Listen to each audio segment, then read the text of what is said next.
Any retro video game collector will tell you that one of the biggest challenges is hooking up your ever-aging retro console to your modern LCD or LED TV. If you're lucky, your TV may have a SCART socket along with some composite or component ports. However, a large majority of new televisions will only include HDMI ports, leaving retro collectors with almost no choice but to modify their retro consoles or look for a plug-and-play solution. Today, there are a number of options to attempt to connect your retro consoles to your modern TVs. Companies such as Hyperkin, Pound and RetroTink all provide various solutions.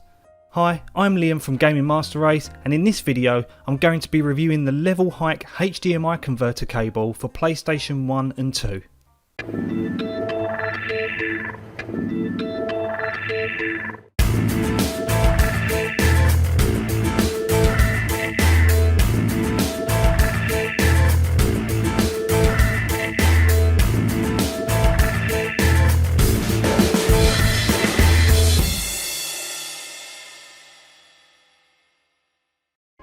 I want to get this one out of the way first. Aspect ratio or resolution has been the biggest problem whenever I've bought a HDMI converter cable. About 5 months ago, I purchased a Hyperkin HDMI converter cable for PlayStation. At the time I'd heard mixed reviews, but eventually decided to inquire about it. I decided to call a local retro game shop nearby and speak to the owner. We had a discussion about the quality of the cable, and he assured me that you will not get a better quality cable, highlighting that this cable does not cut off the top and bottom of your screen like other cables do, and that the picture quality and sound were superb. I was sold. That day I bought the cable and was eager and excited to try it out on my PS1. It's a very straightforward setup. The cable requires its own power source, which I was aware of, and it was just a case of plugging one end into the PlayStation and the other end into the TV. This was almost too good to be true. And it was. The shop owner was right about one thing: the picture quality was superb. It was very clear and crisp, however something else was off. The picture was stretched top and bottom. It looks as if someone had taken a rolling pin to it. Powering up the PlayStation with no disc clearly shows the effect. Look at the disc in this image. It looks like an egg. The only thing I could do to get it to look slightly normal was to change the aspect ratio on the box from 4:3 to 16:9. However, this was just trying to sugarcoat a turd because the top and bottom of the screen was still cut off. I tried to adjust the settings on my TV, but it made very little difference. You can see here what it was supposed to look like when we compare Die Hard Trilogy with a composite cable in 4:3 aspect ratio. And here it is with the Hyperkin HDMI cable. The difference is obvious. Here is another picture, this time with Jetrider. You can see the top of the picture has been cut off. Immediately I spoke to the shop owner. He flat out refused to believe the problem was with the cable and put it down to my TV or my PlayStation. He also refused to give me a refund as he believed the cable was not faulty. As a result, this severely dented my confidence that any of these plug and play solutions were going to be any good. Regardless, I wanted to try one more time and did some research on a cable manufactured by a company called Level Hike. Watching and reading some reviews all stated that it was a good solution for gamers that did not want to spend big bucks. So I went for it. Only costing £35 from Amazon UK, the Level Hike HDMI cable looks strikingly similar to the Hyperkin cable. It has a switch so you can choose your aspect ratio from 4:3 to 16:9 and requires external power, as do all cables of this type. This is because the PlayStation does not draw enough power to the port. The big question is, how does the Level Hike cable perform? Immediately there is absolutely no stretching of the picture and it is crisp and clear. Other than a little saturation on the reds, I visibly cannot see any faults with the picture quality at all. And if I'm honest, most gamers probably won't see any major flaws either. So how does the cable hold up to a composite cable? I've chosen to compare the picture quality to a composite cable only, as this is the most common cable used to connect to most TVs. Before I go any further, I'd like to point out that I am a very small content creator with less than 30 subscribers at the time of making this video. I purchased this cable with my own money and I'm in no way influenced by the manufacturer. These views are my own and I will always be honest in my reviews. So let's begin the comparisons. We'll start off with the PS1 Startup.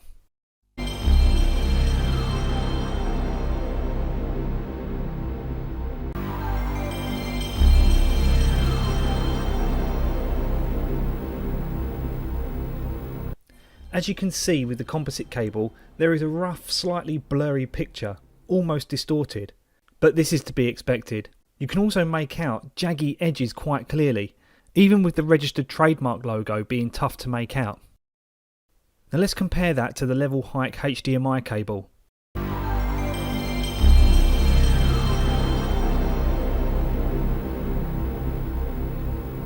Looking into this further, you can kind of make out this faint reddish hue compared to the composite cable.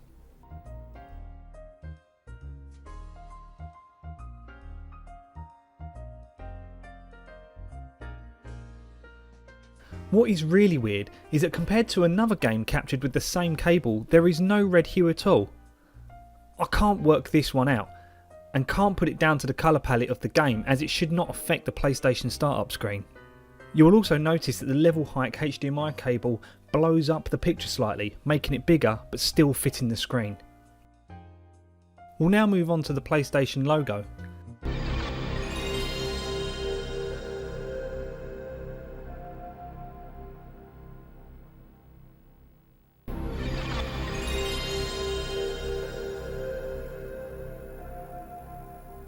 Again, you can make out a lot of jagged lines, especially on the logo itself, and the license by Sony Computer Entertainment Europe text is broken up as a result of low signal. Now, over to the level height HDMI cable. The jaggy lines aren't as apparent and the logo looks solid. There is absolutely no distortion on the text and can be read very easily. Now to what really matters, gameplay. Let's start off with comparing Jetrider on PS1.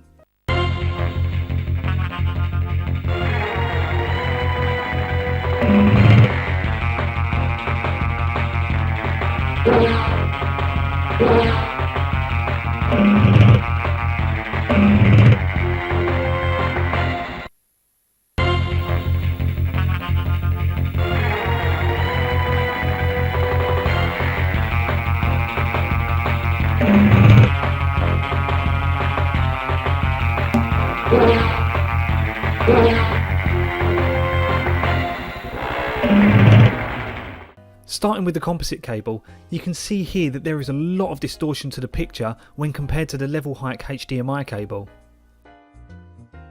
So let's move on to gameplay.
You can see that as a result of the HDMI cable, it's a lot easier to make out detail within the game. There also appears to be no distortion to the objects in the distance, as the HDMI cable cleans this up considerably. The start of the race of Blackwater Falls gives us a good comparison. As you can see with the composite cable, the sky has a yellowish colour, whereas on the HDMI cable it has more of a brown colour. That aside, I feel you can make out all the individual riders a lot clearer with the level height HDMI cable. Let's change games to Earthworm Jim 2.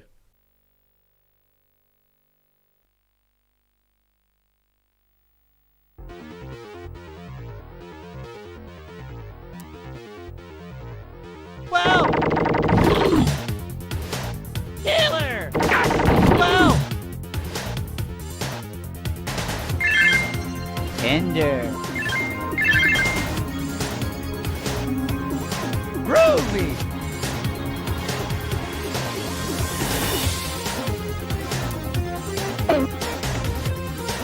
Tender.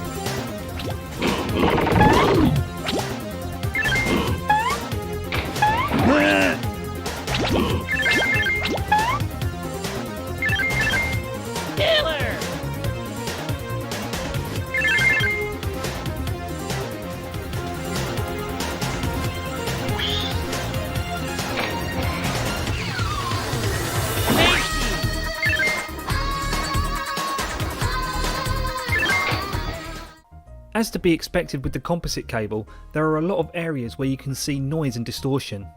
The level height cable clears this up and provides a very clear and crisp picture.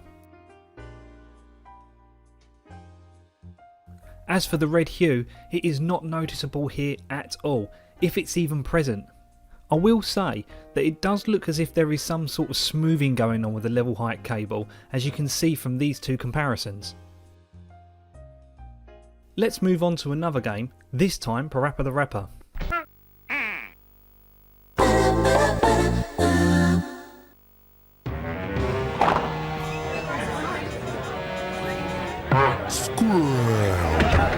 Yeah! Not only munchies, but a little bear, all dressed up for us, ain't that right? Right. What do you say? How about if you and I go for a little walk outside, huh? Let the punks stay and eat their food. Stop it!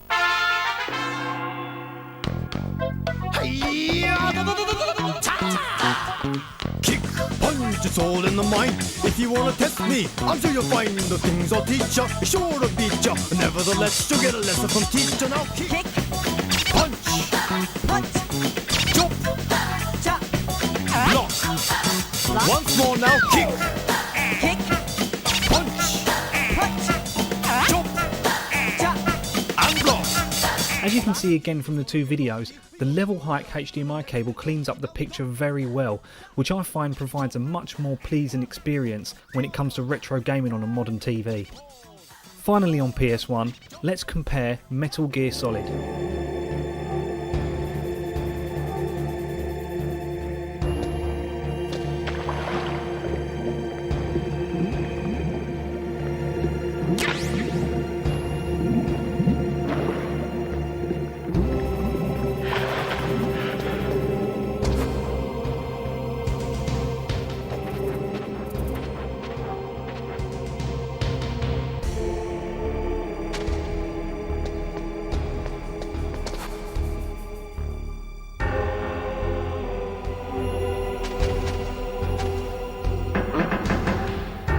What was that noise? Huh?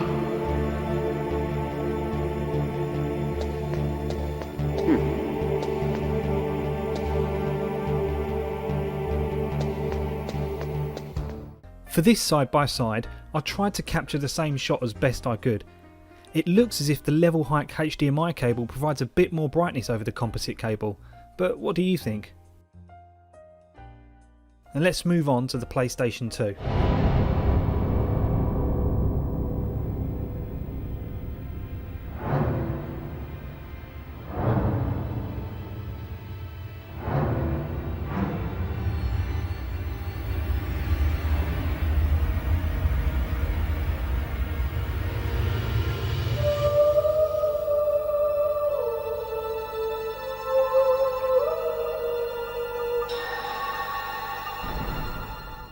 This is Shadow of Memories.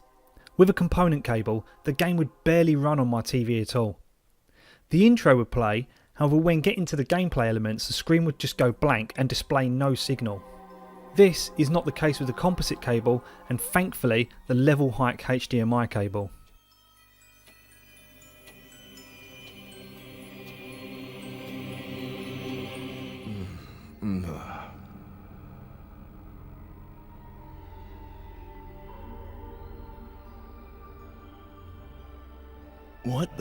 What's going on? What on earth could have happened? Am I dead? Bingo. Next we have Ridge Racer 5. 3, 2, 1, go! And they rock! The cars are screaming past the starting line. 3 laps to go. Oh, that's gonna leave a mark.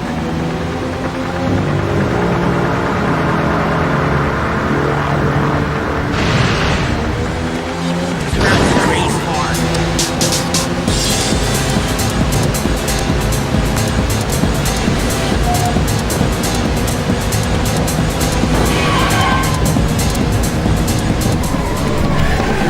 That was crazy.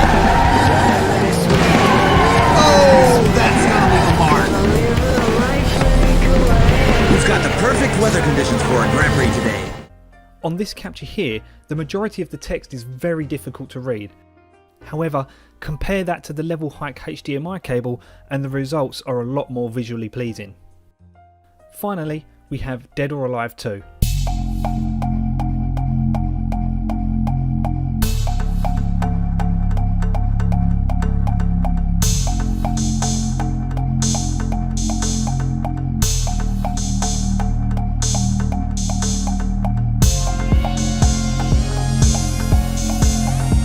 For me. Get ready, fire!